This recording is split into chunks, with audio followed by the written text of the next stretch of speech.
آج کی اس گفتگو میں ہم ریاست، قانون اور سرحدوں کے درمیان پیدا ہونے والے ایک بہت ہی پیچیدہ قانونی تعلق کا تفصیلی جائزہ لینے والے ہیں۔ ہاں، یہ ایک ایسا موضوع ہے جو واقعی سوچنے پر مجبور کر دیتا ہے۔ بالکل، اور جو لوگ قانون اور ریاستی امور پر گہری نظر رکھتے ہیں، ان کے لیے the code of criminal procedure 1898 کا چیپٹر 15 کسی تعارف کا محتاج نہیں ہے۔ صحیح کہا آپ نے۔ خاص طور پر آج ہمارا مرکز اس قانون کے سیکشنز 186 سے لے کر 189 تک ہیں، یعنی یہ وہ قوانین ہیں جو ایکسٹرا ٹیریٹوریل اوفینسز سے متعلق ہیں۔ مطلب ان جرائم سے جو کسی مقامی حدود یا حتیٰ کہ ملک کی سرحدوں سے باہر سرزد ہوتے ہیں؟ ہاں، ایگزیکٹلی۔ سوچنے کی بات یہ ہے کہ 1898 میں جب دنیا آج جیسی ڈیجیٹل اور گلوبلی کنیکٹڈ نہیں تھی، اس وقت کے قانون سازوں نے ایک ایسا فریم ورک کیسے تیار کیا جس نے دنیا کے کسی بھی کونے میں ہونے والے جرم کو اپنی گرفت میں لینے کی صلاحیت رکھی؟ یہ واقعی حیران کن ہے۔ تو آج ہم اس فریم ورک کی باریکیوں، اس کے تاریخی پس منظر اور جورسڈکشن یعنی اختیار سماعت کے ان اصولوں پر بات کریں گے جو یہ طے کرتے ہیں کہ قانون کا لمبا ہاتھ آخر کہاں تک پہنچ سکتا ہے۔ اور یہ موضوع اس لیے بھی انتہائی اہمیت کا حامل ہے کیونکہ عام طور پر دیکھیں تو قانون کا اطلاق اس جگہ سے جڑا ہوتا ہے جہاں جرم سرزد ہوا ہو۔ ٹیریٹوریل جورسڈکشن جسے کہتے ہیں۔ بالکل، ٹیریٹوریل جورسڈکشن کا اصول قانون کی بنیاد ہے، لیکن چیپٹر 15 کا یہ حصہ اس روایتی تصور کو بالکل الٹ دیتا ہے۔ اچھا، وہ کیسے؟ اصل میں یہ قوانین ریاست کی اس پاور کو ظاہر کرتے ہیں جہاں مقصد صرف مقامی حدود میں امن قائم رکھنا نہیں ہے، بلکہ اس بات کو یقینی بنانا ہے کہ انصاف کی فراہمی میں جغرافی یا سرحدیں رکاوٹ نہ بنے۔ صحیح۔ ایسی دنیا میں جہاں جرم ٹرانس نیشنل ہو چکا ہے، وہاں اس 1898 کے قانون کی دور اندیشی واقعی قابل تحسین لگتی ہے مجھے۔ اس قانون کا بنیادی فلسفہ ہی یہی ہے کہ جورسڈکشن صرف زمین پر لکیریں کھینچنے کا نام نہیں ہے، بلکہ اتھارٹی اور اکاؤنٹیبلٹی کے تصور کو عملی جامہ پہنانے کا ذریعہ ہے۔ 100% یہی بات ہے۔ بالکل، اور اسی اتھارٹی کو عملی جامہ پہنانے کی جو پہلی سیڑھی ہے وہ ہمیں سیکشن 186 اور 187 میں نظر آتی ہے۔ چلیے اسے تھوڑا کھولتے ہیں سننے والوں کے لیے۔ یہاں بات مقامی حدود کے آپس میں ٹکرانے کی ہو رہی ہے۔ ہاں، انٹرنل جورسڈکشنز جب کلیش کرتی ہیں۔ فرض کریں ایک بہت ہی شاطر وائٹ کالر کرمنل ہے جس نے کراچی میں ایک بڑا فائنانشل فراڈ کیا ہے، لیکن جب اس کے خلاف تحقیق شروع ہوتی ہے تو وہ وہاں سے فرار ہو کر پنجاب کے کسی دور افتادہ علاقے میں جا چھپتا ہے۔ ایسے کیسز بہت عام ہوتے ہیں۔ اب قانون کے مطابق پنجاب کے اس علاقے کے فرسٹ کلاس میجسٹریٹ کے پاس اس کیس کا ٹرائل کرنے کا کوئی اختیار سماعت نہیں ہے، کیونکہ جرم اس کی حدود میں نہیں ہوا۔ ایگزیکٹلی۔ جرم تو کراچی میں ہوا تھا، لیکن ساتھ ہی قانون اس میجسٹریٹ کو بے بس بھی نہیں چھوڑتا۔ اس سیکشن کی خوبصورتی یہ ہے کہ یہ اس میجسٹریٹ کو فوری حرکت میں آنے کا اختیار دیتا ہے۔ یہ ایک بہت ہی بہترین مثال ہے اس قانون کی پریکٹیکل ایپلیکیشن کو سمجھنے کے لیے۔ سیکشن 186 دراصل اس جورسڈکشنل ویکیوم یعنی اس قانونی خلا کو پر کرتا ہے جو ایسی صورتحال میں پیدا ہو سکتا ہے۔ صحیح۔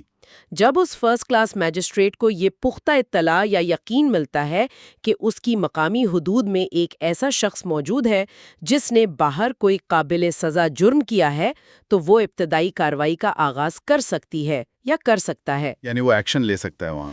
بالکل، وہ بالکل اسی طرح اس شخص کو سمن جاری کر سکتا ہے یا اگر ضرورت پڑے تو اس کی گرفتاری کا وارنٹ نکال سکتا ہے، جیسے وہ جرم اسی کے اپنے علاقے میں ہوا ہو۔ لیکن یہ ٹرائل تو نہیں ہوتا نا؟ نہیں، یہاں یہ فرق سمجھنا بہت ضروری ہے۔ یہ ٹرائل نہیں ہے، بلکہ یہ ایک پریلیمنری انکوائری ہے۔ اس ساری کارروائی کا واحد مقصد اس مشکوک شخص کی موجودگی کو یقینی بنانا اور اسے بھاگنے سے روکنا ہے تاکہ سسٹم میں کوئی لوپ ہول نہ رہے۔ اور جب وہ شخص پکڑا جاتا ہے تو اس کے بعد کا پروسیس بھی مجھے بہت لاجیکل لگتا ہے۔ وہ میجسٹریٹ اسے وہاں بھیج دیتا ہے جس عدالت کے پاس اصل میں اس جرم کو سننے کا اختیار ہے، جیسے ہماری مثال میں کراچی کی متعلقہ عدالت۔ ہاں، وہاں بھیج دے گا۔ لیکن یہاں قانون نے شہریوں کے حقوق کا بھی خیال رکھا ہے، جو کہ اچھی بات ہے۔ اگر وہ جرم قابل ضمانت یعنی بیلیبل ہے تو اس شخص کو ضروری نہیں کہ حراست میں ہی دوسرے شہر بھیجا جائے۔ صحیح، اسے ضمانت مل سکتی ہے۔ مجسٹریٹ اس سے ایک شیورٹی بانڈ لے کر اسے اس شرط پر رہا کر سکتا ہے کہ وہ مقرر کردہ تاریخ پر متعلقہ عدالت میں پیش ہو جائے گا۔ یہ اپروچ سسٹم پر غیر ضروری بوجھ ڈالنے سے بچاتی ہے۔ بالکل، اس سے پریزنس پر بھی برڈن کم ہوتا ہے۔ لیکن اس سب میں ایک پیچیدگی اس وقت آتی ہے جب اختیار سماعت یا جورسڈکشن واضح نہ ہو۔ کیا ہو اگر اس بات پر اختلاف پیدا ہو جائے کہ آخر اصل میں متعلقہ عدالت ہے کون سی؟ یہ قانونی نظام میں ایک عام مسئلہ ہے، خاص طور پر جب جرائم ایک سے زیادہ علاقوں میں پھیلے ہوئے ہوں یا جرم کی نوعیت ایسی ہو جو مختلف جورسڈکشنز کو ٹچ کرتی ہو۔ پھر وہاں کیا ہوتا ہے؟ ایسی صورت میں جہاں ایک سے زیادہ میجسٹریٹس جورسڈکشن کلیم کر رہے ہوں یا کلیئر نہ ہو کہ اصل ٹرائل کہاں ہوگا، تو سیکشن 186 سے سلجھن کو ختم کرنے کے لیے معاملہ براہ راست ہائی کورٹ کو ریفر کرنے کا حکم دیتا ہے۔ اچھا، ڈائریکٹ ہائی کورٹ؟ ہاں، ہائی کورٹ اس ڈسپیوٹ کو دیکھتی ہے اور ایک فائنل اتھارٹی کے طور پر فیصلہ کرتی ہے کہ ٹرائل کہاں منتقل ہونا چاہیے۔ اس پروویژن کا سب سے بڑا فائدہ یہ ہے کہ یہ نیچے کی عدالتوں کے درمیان ہونے والی جورسڈکشنل فائٹس کو روکتی ہے اور انصاف کے عمل میں ہونے والی تاخیر کو ختم کرتی ہے۔ زبردست۔ اور اس چین آف کسٹڈی کو مزید مضبوط بنانے کے لیے سیکشن 187 لایا گیا۔ اگر یہ وارنٹ کسی فرسٹ کلاس میجسٹریٹ کے بجائے کسی سبارڈینیٹ یا ماتحت میجسٹریٹ نے جاری کیا تھا تو اس پر لازم ہے کہ وہ گرفتار شخص کو اپنے سیشنز جج کے حوالے کرائے، یا پھر اس میجسٹریٹ کے پاس بھیج دے جس نے پہلی بار وہ وارنٹ ایشو کیا تھا۔ بالکل، تاکہ عدالتی نظام میں ہائرارکی اور کمانڈ کی پوری طرح پاسداری کی جا سکے۔ کوئی بھی سٹیپ آربیٹری یا اپنی مرضی سے نہیں اٹھایا جا رہا۔ یعنی اس کی مثال ایسے ہی ہے جیسے کسی اور بلڈنگ میں قانون توڑنے والے کو اگر کسی دوسری بلڈنگ کا سیکیورٹی انچارج پکڑ لے۔ صحیح، تو وہ اسے خود وہاں سزا نہیں دے گا بلکہ صحیح اتھارٹی کے حوالے کر دے گا۔ بہت اچھی مثال دی آپ نے۔ یہ دونوں سیکشنز مل کر مکمل طور پر انٹر ڈسٹرکٹ یا ایکسٹرا ٹیریٹوریالٹی کو کور کر لیتے ہیں۔ ان کا مقصد ہی یہی ہے کہ نظام کے اندر موجود باؤنڈریز کرمنلز کے لیے ایسی پناہ گاہ نہ بن جائیں جہاں قانون نہ پہنچ سکے۔ لیکن جہاں یہ انٹرنل میکنزم بہت مضبوط ہے، وہیں اس قانون کا اصل جادو تب سامنے آتا ہے جب ہم سیکشن 188 کی طرف بڑھتے ہیں۔ یہ میرا فیورٹ حصہ ہے۔ یہاں آ کر معاملہ واقعی انتہائی دلچسپ ہو جاتا ہے۔ اگر مقامی حدود اتنی سختی سے ڈیفائن کی گئی ہیں تو جب سرحدیں پار ہوتی ہیں تو معاملہ قطعاً مختلف ہو جاتا ہوگا۔ The code of criminal procedure 1898 میں ڈرافٹرز نے عالمی سطح پر اپنے قانون کا اطلاق کس خوبصورتی سے طے کیا، یہ دیکھ کر حیرت ہوتی ہے۔ بالکل۔ خاص طور پر سیکشن 188 3 مختلف سچویشنز کو ٹارگٹ کرتا ہے۔ پہلی سچویشن تو بالکل اسٹریٹ فارورڈ ہے کہ اگر کوئی پاکستانی شہری دنیا کے کسی بھی حصے میں کوئی جرم کرتا ہے تو ہمارا قانون اسے اسی طرح دیکھے گا جیسے اس نے وہ جرم یہاں کیا ہو۔ ہاں، اس سے ہمیں قانون اور شہریت کے درمیان ایک گہرا تعلق نظر آتا ہے۔ یہ تصور جورسپروڈنس میں بہت اہمیت رکھتا ہے۔ اس کا مطلب یہ ہے کہ سٹیزن شپ یا شہریت صرف ایک آئیڈینٹی کارڈ یا پاسپورٹ رکھنے کا نام نہیں ہے، ایک بوجھ بھی ہے۔ بالکل، اس کے ساتھ ریاست کے قوانین کی پابندی کا ایک بوجھ بھی جڑا ہوتا ہے، چاہے آپ دنیا کے کسی بھی تجارتی، سفارتی یا نجی سفر پر ہوں۔ ریاست اپنے شہری پر اپنی سوورینٹی کلیم کرتی ہے۔ یعنی کوئی بچ نہیں سکتا۔ اگر ایک شہری ملک سے باہر جا کر کوئی ایسی حرکت کرتا ہے جو پاکستان کے قانون میں جرم ہے تو وہ یہ عذر پیش نہیں کر سکتا کہ میں تو آپ کی حدود سے باہر تھا۔ ریاست اس پر اپنی ماتی کے قانون کے مطابق ہی مقدمہ چلانے کا حق محفوظ رکھتی ہے۔ یہ تو ہو گئی شہریوں کی بات، لیکن سیکشن 188 کا جو دوسرا ٹارگٹ ہے وہ مجھے بہت انٹرسٹنگ لگتا ہے۔ اس کے مطابق اگر ریاست کا کوئی ملازم یعنی سرونٹ آف دی اسٹیٹ کسی قبائلی علاقے یا ٹرائبل ایریا میں جرم کرائے تو اس پر بھی یہ قانون لاگو ہوتا ہے۔ ہاں، یہ ایک خاص پروویژن ہے۔ اور یہاں دلچسپ بات یہ ہے کہ اس ملازم کا پاکستانی شہری ہونا لازمی نہیں۔ اگر وہ ریاست کی نوکری میں ہے تو وہ اس قانون کی زد میں ہے۔ لیکن یہاں تھوڑی سی ہسٹوریکل کلیئرٹی کی ضرورت ہے۔ یہ ٹرائبل ایریا اور اس میں جورسڈکشن کا مسئلہ 1898 کے پس منظر میں کیسے کام کرتا تھا؟ اگر ہم 1898 کے اس تاریخی دور میں جائیں تو یہ وہ وقت تھا جب برٹش ایمپائر اپنی سرحدوں کو ایکسپینڈ کر رہا تھا۔ بہت سے ایسے علاقے تھے جو فارملی برٹش انڈیا کا حصہ نہیں تھے، جیسے پرنسلی اسٹیٹس تھیں؟ جیسے کہ پرنسلی اسٹیٹس یا فرنٹیئر کے قبائلی علاقہ جات۔ ان علاقوں میں عام برطانوی قانون لاگو نہیں ہوتا تھا۔ لیکن وہاں کراؤن کے بہت سے ملازمین کام کر رہے ہوتے تھے۔ اس سیکشن نے اس بات کو یقینی بنایا کہ وہ ملازم ان علاقوں کے قانونی خلا کا فائدہ اٹھا کر اپنی طاقت کا غلط استعمال نہ کریں۔ اچھا، تو یہ اکاؤنٹیبلٹی کے لیے تھا؟ ریاست نے اپنے ملازمین پر اپنی جورسڈکشن کو ان کی لوکیشن سے زیادہ ان کے عہدے اور ریاستی نمائندگی کے ساتھ جوڑ دیا۔ آج کے جدید ریاستی نظام میں بھی یہ پروویژن اتنی ہی ریلیونٹ ہے، کیونکہ یہ وفاق کے اس اختیار کو ظاہر کرتی ہے جو ان علاقوں میں بھی اپنے ملازمین کو جواب دہ بناتا ہے جہاں روایتی عدالتی نظام پوری طرح فعال نہ ہو۔ یہ واقعی ریاستی کنٹرول کی ایک بہت ہی گہری سطح ہے۔ اور اگر ہم تیسری سچویشن پر آئیں تو وہ ہوائی اور بحری جہازوں سے متعلق ہے۔ سیکشن 188 کہتا ہے کہ کوئی بھی شخص کسی ایسے بحری جہاز یا ہوائی جہاز پر جرم کرائے جو پاکستان میں رجسٹرڈ ہو، چاہے وہ جہاز دنیا کے کسی بھی حصے میں ہو، تو اس پر قانون ویسے ہی لاگو ہوگا۔ ایسے ہی لاگو ہوگا جیسے اس نے پاکستان میں جرم کیا ہو۔ یعنی اگر ایک پاکستانی فلیگڈ کمرشل ویسل کسی دوسرے ملک کے پانیوں میں یا کھلے سمندر میں ہے اور وہاں کوئی جرم ہوتا ہے تو ہمارا قانون اس شپ کو ایفیکٹولی اپنی ہی ٹیریٹری تصور کرے گا۔ اسے میریٹائم لا یا سمندری قانون میں فلیگ سٹیٹ جورسڈکشن کہا جاتا ہے۔ ہائی سیز یعنی کھلے سمندر پر کسی ایک ملک کا کنٹرول تو ہوتا نہیں ہے، وہ تو سب آزاد ہیں۔ تو وہاں قانون اور نظام قائم رکھنے کے لیے یہ اصول طے کیا گیا کہ ہر جہاز کسی نہ کسی ملک میں رجسٹر ہوگا اور اس ملک کا قانون اس جہاز پر بالکل ویسے ہی لاگو ہوگا جیسے اس کی زمین پر ہوتا ہے۔ ایک ہوائی جہاز جو ہوا میں ہزاروں فٹ کی بلندی پر دوسرے بر اعظم کو کراس کر رہا ہے، قانون کی نظر میں وہ اس ملک کا ایک اڑتا ہوا حصہ ہے جس کا اس پر فلیگ لگا ہے، ورنہ تو وہاں کوئی قانون ہی نہ ہو۔ اس کے بغیر عالمی سطح پر تجارت اور سفر مکمل طور پر لالیس یا قانون سے عاری ہو جاتا۔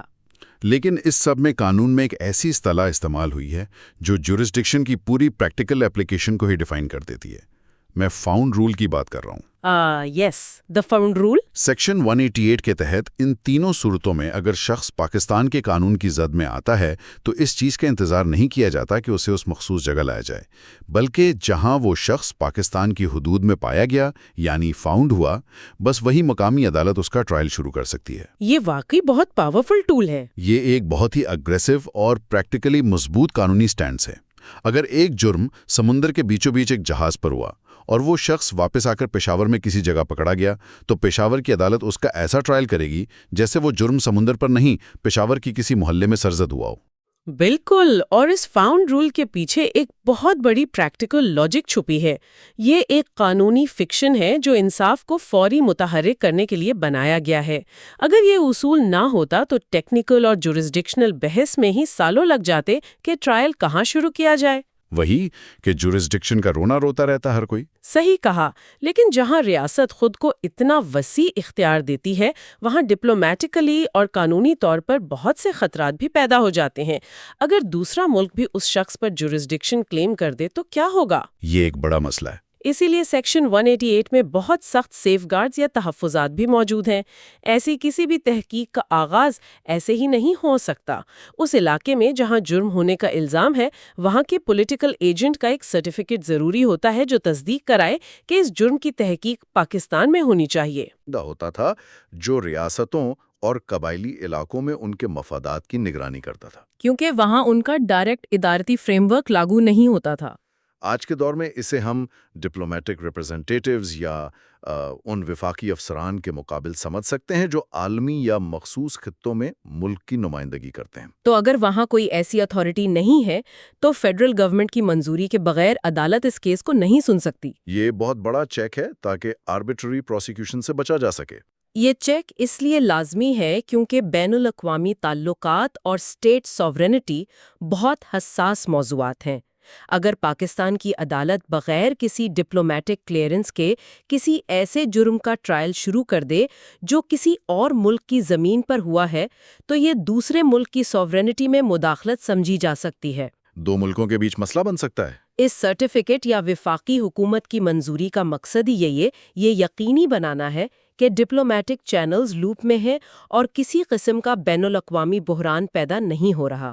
یہ عالمی ڈپلومیسی اور مقامی قانون کا بہترین توازن ہے، لیکن ایک سوال جو ذہن میں ابھرتا ہے وہ یہ ہے کہ اگر اس پورے لمبے چوڑے پروسیس کے بعد اس شخص کا پاکستان میں ٹرائل ہو جاتا ہے، اسے سزا مل جاتی ہے یا وہ بری ہو جاتا ہے اور وہ پھر اس دوسرے ملک میں چلا جاتا ہے جہاں اصل میں اس نے جرم کیا تھا، صحیح۔ تو کیا وہاں کی حکومت اس پر دوبارہ وہی جرم لگا کر ٹرائل کر سکتی ہے؟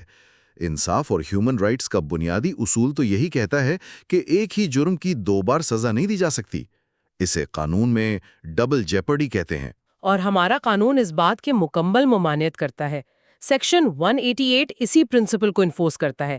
ایکسٹریڈیشن ایکٹ 1972 کے مطابق اس میں واضح کردہ اصول یہ ہے کہ اگر کسی شخص کے خلاف پاکستان میں کارروائی مکمل ہو چکی ہے تو اسے اسی جرم کے لیے ایکسٹریڈیشن یعنی ملک بدری کا سامنا نہیں کرنا پڑے گا۔ کیس کلوز ہو جاتا ہے۔ انصاف کا مقصد ریاستی طاقت کا استعمال کر کے کسی شخص کو مسلسل پریشان کرنا نہیں ہے، بلکہ اکاؤنٹیبلٹی ہے۔ جب ایک بار قانونی عمل مکمل ہو گیا تو کیس کلوز۔ یہ سیف گارڈ فرد کی آزادی اور اس کے بنیادی حقوق کا تحفظ کرتا ہے تاکہ اسٹیٹ مشینری اس کے خلاف اوپریسو نہ ہو جائے۔ یہ پورا حصہ ریاست کی عالمی ریچ کو تو بہت اچھی طرح سمجھاتا ہے، لیکن اگر ہم اب سیکشن 189 کی طرف آئیں جو کہ اس تفصیلی جائزے کا آخری بڑا حصہ ہے، تو ایک بہت ہی پریکٹیکل مسئلہ پیدا ہوتا ہے۔ ایویڈنس گیدرنگ کا؟ ہاں، چلیے مان لیا جرم لندن میں ہوا، شخص لاہور میں فاؤنڈ ہو گیا اور ٹرائل شروع ہو گیا، لیکن عدالت یہاں لاہور میں بیٹھ کر ثبوت کیسے اکٹھے کرے گی؟ 1898 میں تو نہ ای میلز تھیں، نہ ڈیجیٹل ایویڈنس، نہ سی سی ٹی وی فوٹیج، اور نہ آسان سفر تھا۔ کرائم سین میلوں دور تھا اور گواہ کسی اور براعظم میں تھے۔ تو ایویڈنس گیدرنگ یا شہادت جمع کرنے کا یہ نظام عالمی سطح پر کیسے فنکشن کرتا تھا اور آج بھی کرتا ہے؟ یہ وہ جگہ ہے جہاں سیکشن 189 حقیقت میں قانونی لچک یا فلیکسیبلٹی کی ایک عظیم مثال پیش کرتا ہے۔ عام طور پر دیکھیں تو کرمنل پروسیجر میں آئینی شہادت یا ڈائریکٹ ایویڈنس کی بہت اہمیت ہوتی ہے۔ گواہ کا سامنے ہونا لازمی سمجھا جاتا ہے۔ گواہ کا عدالت میں موجود ہونا، اس پر جرح یعنی کراس ایگزامینیشن ہونا انصاف کے لیے ضروری سمجھا جاتا ہے۔ لیکن ایکسٹرا ٹیریٹوریل آفینسز میں گواہوں کو دنیا کے دوسرے کونے سے بلانا نہ صرف بہت مہنگا بلکہ تقریباً ناممکن ہو سکتا ہے۔ تو اس کا حل کیا نکالا گیا؟ اس مسئلے کے حل کے لیے سیکشن 189 پروونشل گورنمنٹ یعنی صوبائی حکومت کو ایک خاص اختیار دیتا ہے۔ اس قانون کے تحت صوبائی حکومت عدالت کو یہ ہدایت جاری کر سکتی ہے کہ جہاں جرم ہوا وہاں کے پولیٹیکل ایجنٹ یا کسی مقامی جوڈیشل آفیسر کے سامنے جو بیانات یا ڈیپوزیشنز ریکارڈ کیے گئے ہیں، صحیح، اور جو چیزیں یا ایگزیبٹس پیش کی گئی ہیں، ان کی کاپیز کو پاکستان کی عدالت میں آئینی شہادت یا ایویڈنس کے طور پر قبول کیا جائے۔ یہ تو پروسیجرل لاء میں ایک بہت بڑا بائی پاس لگتا ہے مجھے، یعنی ہیر سے یا دوسرے ملک کی عدالتی کارروائی کو پریکٹیکلی وہی درجہ دے دیا گیا جیسے عدالت نے خود اس گواہ کو سنا ہو۔ ایک طرح سے ہاں۔ یہ اس بات کو ظاہر کرتا ہے کہ قانون بنانے والے تحقیق کی پریکٹیکل لمٹس کو سمجھتے تھے۔ وہ جانتے تھے کہ اگر قانون کو بہت ریجڈ یا سخت رکھا گیا تو ایکسٹرا ٹیریٹوریالٹی کا پورا فریم ورک کولیپس کر جائے گا۔ حکومت کو یہ پاور دینا کہ وہ ان کاغذات اور بیانات کو ایویڈنس کا درجہ دے سکتی ہے، اس قانون کی عملی کامیابی کا راز ہے۔ بالکل، اور اس سے دوسرے ملک کے جوڈیشل سسٹم پر اعتماد کا بھی اظہار ہوتا ہے۔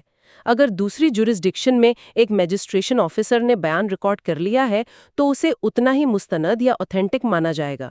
اس اپروچ کے بغیر سیکشن 188 میں بتایا گیا دائرہ اختیار صرف کاغذی رہ جاتا، کیونکہ کیس کو پروف کرنے کے لیے عدالت کے پاس کوئی ثبوت پہنچ ہی نہ پاتا۔ اگر اس ساری گفتگو کو سمیٹا جائے تو جو تصویر ہمارے سامنے ابھرتی ہے وہ صرف ایک پرانے قانون کی نہیں ہے، بلکہ ایک ایسی حکمت عملی کی ہے جو وقت کے ساتھ جوان رہی ہے۔ بہت خوبصورت بات کی آپ نے۔ اس تفصیلی جائزے سے ہم نے یہ سیکھا کہ مقامی حدود کے آپس میں ٹکرانے سے لے کر، جیسا کہ سیکشن 1860 اور 1870 میں ہم نے دیکھا، عالمی سطح پر شہریوں اور ہوائی جہازوں کی نگرانی تک جو سیکشن 1880 بتاتا ہے، اور آخر میں دوسرے ممالک سے ثبوت اکٹھا کرنے کی لاجسٹکس تک جو 189 ہے۔ یہ ایک مکمل فریم ورک ہے۔ یہ ایک مکمل اور ان انٹرپٹڈ چین آف جسٹس ہے۔ ریاست کی سرحدیں زمین پر واضح ہو سکتی ہیں، لیکن قانون کی سرحدیں وہاں تک پہنچتی ہیں جہاں تک اس ریاست کے مفادات اور اس کے شہری پہنچتے ہیں۔ اور جو لوگ اس وقت اس انالیسس کو سن رہے ہیں ان کے لیے اس میں سب سے بڑا ٹیک اوے یہی ہے کہ قانون جامد یا سٹیٹک نہیں ہوتا۔ 1898 میں ڈرافٹرز نے جو اصول مرتب کیے وہ آج کے گلوبلائز دور میں جہاں سائبر کرائمز اور انٹرنیشنل فراڈ عام ہیں وہاں بھی اتنی ہی اہمیت کے حامل ہیں۔ وقت کے ساتھ ریلیونس ختم نہیں ہوئی ان کی۔ جورسپروڈنس کے یہ اصول وقت کے پابند نہیں ہیں۔ یہ معلومات ذہن کو کھولتی ہے کہ ہمارا سسٹم کتنا لیئرڈ اور انٹر کنیکٹڈ ہے، اور یہ تصور کہ دنیا میں کہیں بھی جا کے قانون سے بچا جا سکتا ہے محض ایک غلط فہمی ہے۔ یہ بات واقعی قانون کی بالادستی کا ایک مضبوط پیغام دیتی ہے۔ آج کی اس بہترین اور معلوماتی گفتگو کے آخر میں ایک ایسی سوچ، ایک ایسا فکریہ سوال چھوڑنا چاہتا ہوں جس پر شاید بہت کم لوگوں نے غور کیا ہو۔ ضرور۔ ہم نے یہ تو تفصیل سے جان لیا کہ سیکشن 188 ان ہوائی اور بحری جہازوں کو مکمل طور پر کور کرتا ہے جو پاکستان میں رجسٹرڈ ہیں، چاہے وہ دنیا کے کسی بھی کونے میں ہوں۔ صحیح۔ لیکن وقت بہت تیزی سے بدل رہا ہے۔ اگر مستقبل میں، چاہے وہ 50 سال بعد ہی کیوں نہ ہو، کوئی پاکستان کی رجسٹریشن والا خلائی جہاز یعنی اسپیس کرافٹ مریخ یا مارس پر اترتا ہے اور وہاں خلا میں کوئی ایسی حرکت سرزد ہو جاتی ہے جو پاکستان پینل کوڈ کے تحت جرم ہے، یہ دلچسپ ہے۔ تو کیا وہاں بھی the code of criminal procedure کا یہی سیکشن 188 لاگو ہوگا؟ کیا فاؤنڈ رول خلا سے لوٹنے والے ایسٹروناٹس پر اپلائی ہوگا؟ یہ آنے والے وقتوں کا سب سے بڑا قانونی سوال بن سکتا ہے۔ یہ وہ سوال ہے جس پر غور کرنا انسانی آبادی اور عالمی قانون کے مستقبل کو بالکل ایک نئے اور وسیع زاویے سے دیکھنے کی دعوت دیتا ہے۔ آخر قانون کی پہنچ وہاں تک بھی تو جائے گی جہاں تک انسان کے قدم جائیں گے۔ خیال رکھے گا۔ You are watching Legal Gupshup and GK with MD, your source for legal, historical, and breaking news. Don't forget to like, subscribe, and share for more informative content.